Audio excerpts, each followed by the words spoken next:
कोकणचो रुबा भारी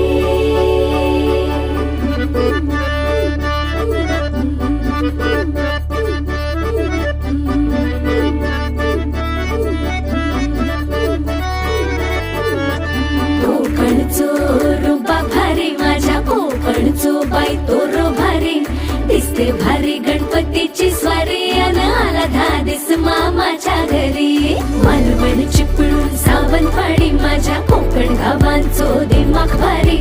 दिसते भारी गणपतीची स्वारी माझ्या कोकणा वाटे तुम्ही वळवा गाडी धमाधमान हाका गाडी माझ्या कोकणचो रस्तो ना